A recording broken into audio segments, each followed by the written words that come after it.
Assalamualaikum warahmatullahi wabarakatuh. Saya akan mempresentasikan project saya uh, yang saya beri judul Lendify. Yaitu Lendify ini adalah sistem peminjaman barang-barang IT.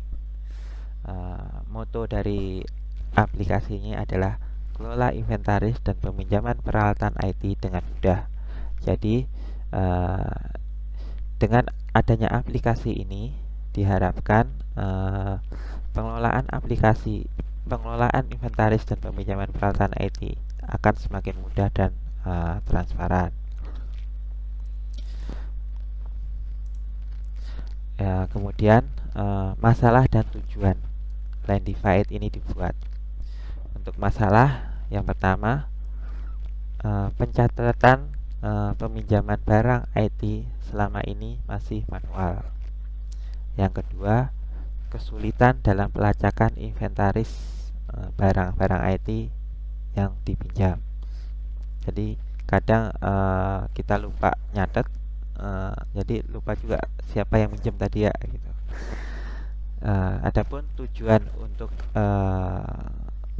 aplikasi Lendify ini dibuat adalah yang pertama, menyediakan data inventaris secara real time. Yang kedua, mempermudah pelacakan inventaris. Kemudian alur pembuatan aplikasi Lendify. Ini ada 3 alur. Yang pertama pembuatan front end, yang kedua pembuatan back end, yang ketiga upload ke hosting dan pembuatan aplikasi Android. Untuk yang pertama pembuatan front end aplikasi, saya menggunakan Google AI Studio. Jadi full untuk front end-nya atau antarmuka aplikasi Lendify ini menggunakan Google AI Studio.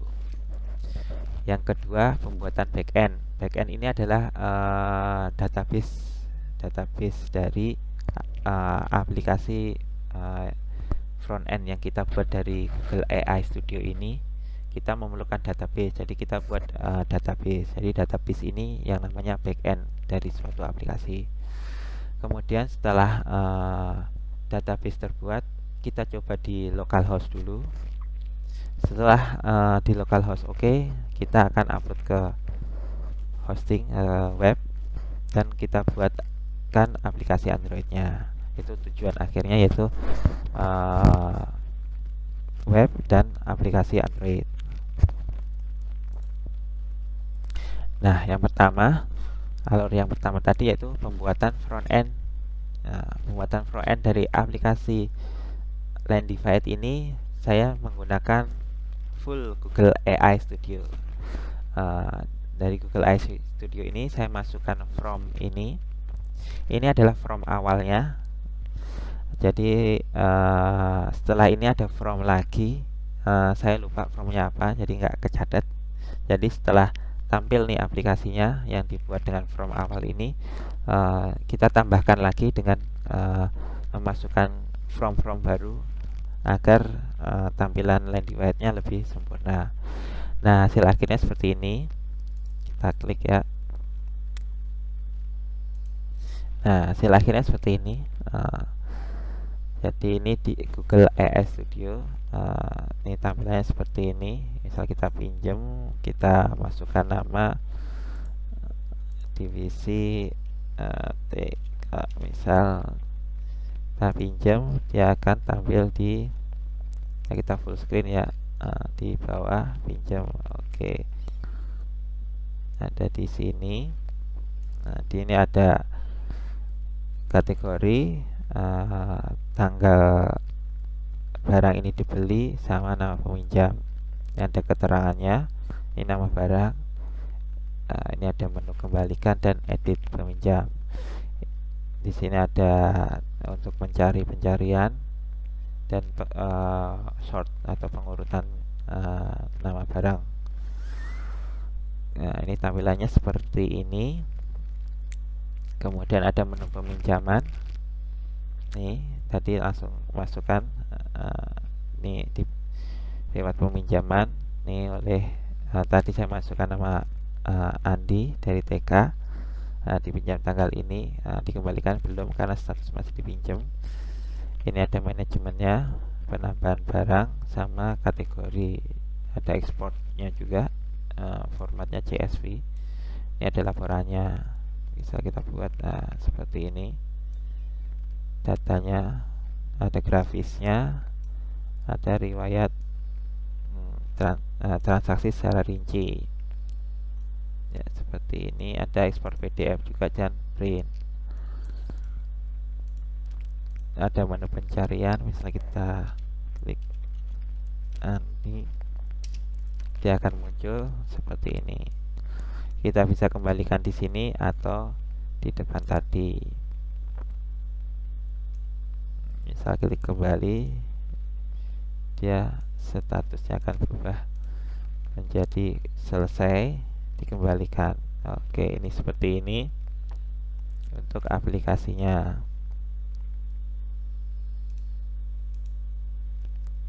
Kemudian kita balik lagi ke sini. Nah, setelah pembuatan front end selesai, kita buat back end-nya. Nah, pembuatan back end ini kita memerlukan pertama, setelah kita download kode-kode dari Google AI Studio tadi, kita perlu mengedit beberapa file data yang kita download, hasil downloadan tadi. Yang pertama kita edit dulu environment-nya. Kalau hasil downloadnya itu berupa .env atau .env lokal. Yang pertama kita butuh Google APK-nya. Google APK-nya kita dapat dari Google AI Studio, tinggal kita generate APK-nya, maka tinggal kita copy paste ke file environment tadi. Yang kedua, kita perlu aplikasi database. Aplikasi database ini contohnya MySQL, SAM, dan NeonDB dan sebagainya. Di sini nanti saya menggunakan SAM karena yang paling mudah itu SAM ya, SAMPP. Yang selanjutnya kita buat penghubung antara aplikasi tadi dengan database ini. Ya, kita perlu API.js dan yang kedua server.js. Nanti saya tunjukin seperti apa API.js dan seperti apa server.js. Berikut adalah gambaran server.js-nya. Server.js ini adalah penghubung antara PHP MyAdmin-nya, SQL-nya dengan API.js. Nah, ini adalah untuk API.js-nya. API.js ini kita adalah untuk menghubungkan dari server.js ke aplikasinya menggunakan localhost 3001.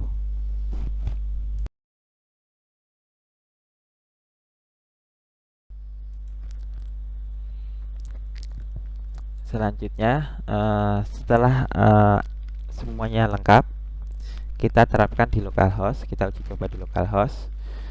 Tadi saya buat untuk running aplikasinya di localhost 3000, sedangkan untuk database untuk koneksi database-nya di localhost 3001. Kita jalankan semuanya, baik database maupun aplikasinya, dengan menjalankannya melalui command prompt dengan perintah untuk database-nya nvm run server, untuk aplikasinya nvm run dev. Sebenarnya bisa jadi satu sekali command prompt, yaitu nvm run dev full. Nah, itu dua-duanya bisa langsung jalan, tapi saya lebih suka terpisah karena enak lihatnya apakah nih yang kita input ini udah masuk atau enggak. Lebih enak kalau terpisah, database sendiri sama aplikasi sendiri. Kemudian kita bisa cek di browser, kita masukkan data. Kalau dia datanya terkonek ke database, dia akan timbul apa namanya rincian di localhost 3001-nya di command prompt-nya ke bawah, ada nanti ada successful gitu. Atau kita bisa ngecek di php met admin-nya di tabel database-nya apakah udah masuk atau belum. Nah, aplikasi yang saya buat ini baru mencapai tahap ini, yaitu penerapan di localhost. Berikut adalah cara menjalankannya di localhost. Kita buka command prompt, kemudian kita jalankan npm run dev untuk menjalankan aplikasinya di localhost 3000. Setelah itu kita buka localhost 3000 di browser. Ini hasilnya. Ada muncul error karena database belum tersambung, masih kosong. Kemudian kita nyalakan SAM-nya untuk SQL-nya dan Apache-nya.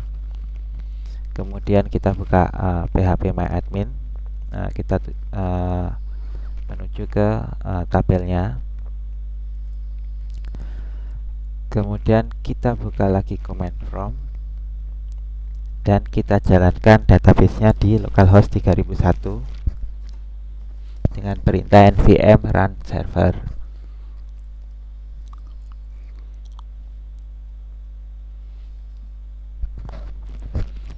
Nah, kemudian kita refresh localhost 3000-nya.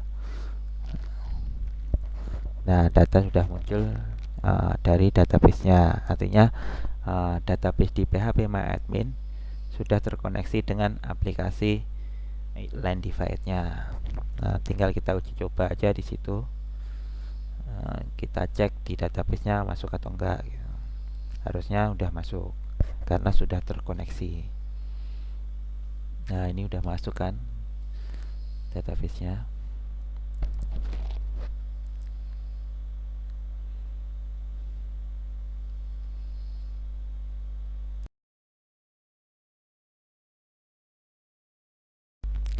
Kita coba tambah kategori ya. Kemudian kita simpan. Kita cek di PHP My Admin apakah sudah masuk. Kita refresh dan ternyata sudah masuk. Berarti database sudah connect. Nah, di baranda juga sudah muncul.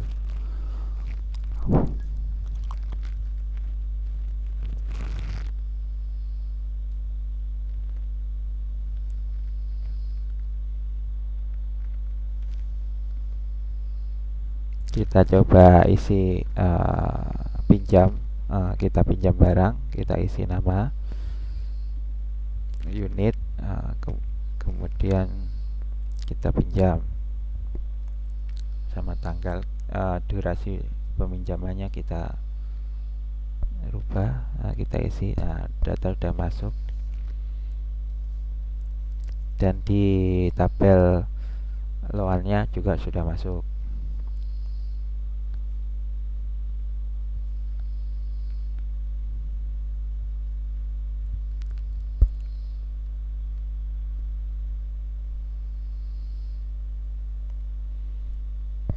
Di menu pengembalian juga sudah tercatat.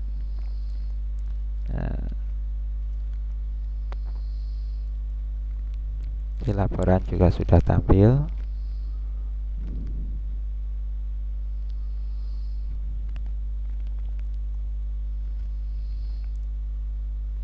Ini di database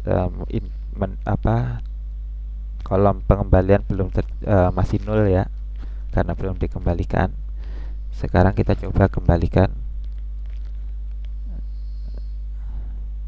Kemudian kita lihat ke PHP My Admin-nya, ke kolom pengembalian.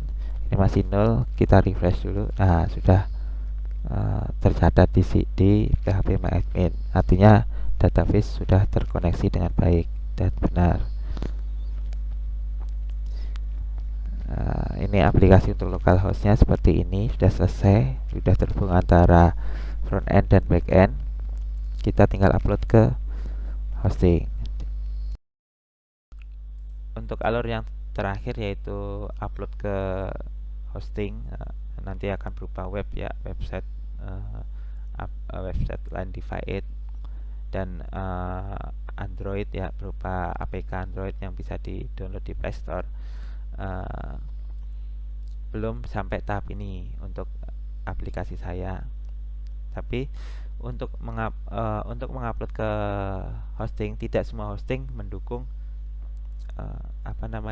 front end dari Google AI Studio. Syarat hostingnya adalah dia support React, support Node.js, dan support Vite. Nah, salah satu hosting yang support ini adalah Hostinger, tapi yang versi cloud-nya ya, cloud, bukan yang kayak personal, bisnis, premium, profesional, itu bukan, tapi yang versi cloud-nya. Nah, versi cloud-nya itu udah support untuk Google AI Studio. Harganya lebih mahal dari yang tadi. Nah, sekarang saya bahas adalah peran AI dalam pembuatan aplikasi ini. Yang pertama, jelas untuk pembuatan front end aplikasinya full dari AI, yaitu Google AI Studio. Yang kedua, pembuatan back end API dan server, yaitu pengkonekan antara database dengan aplikasi front end-nya. Saya menggunakan bantuan dari ChatGPT dan DeepSeek. Peran dari ChatGPT dan DeepSeek ini sebagai konsultan kalau kode yang saya masukkan, kode yang saya buat ini terjadi error. Misal saya nggak ketemu nih errornya, saya buat nih kode API dan servernya, saya udah, kemudian error. Kan ada pesannya tuh, ada tulisan errornya kenapa. Saya coba cari-cari nggak ketemu. Nah, saya copy errornya itu apa, saya masukkan ke ChatGPT. Nanti dikasih solusi di situ. Tinggal saya rubah kodenya. Nah, itu penerapan AI di backendnya. Selanjutnya penutup. Lendify ini bukan sekedar aplikasi, tapi solusi untuk membangun sistem peminjaman yang tertib, transparan, dan efisien. Kami percaya dengan teknologi yang sederhana namun tepat guna, pengelolaan barang IT bisa menjadi lebih cepat, akurat, dan terpercaya. Aplikasi Lendify ini masih dalam tahap uji coba menggunakan localhost. Kedepannya diharapkan bisa diaplikasikan ke web hosting dan APK Android ya, seperti yang saya bilang sebelumnya. Jadi aplikasi saya ini masih dalam tahap localhost. Terima kasih. Sedikit quote dari saya, bukan dari saya sih, saya ngutip dari tempat lain, yaitu dari ide di AI Studio ke kolaborasi nyata di hosting, langkah kecil menuju inovasi besar. Terima kasih. Wassalamualaikum warahmatullahi wabarakatuh.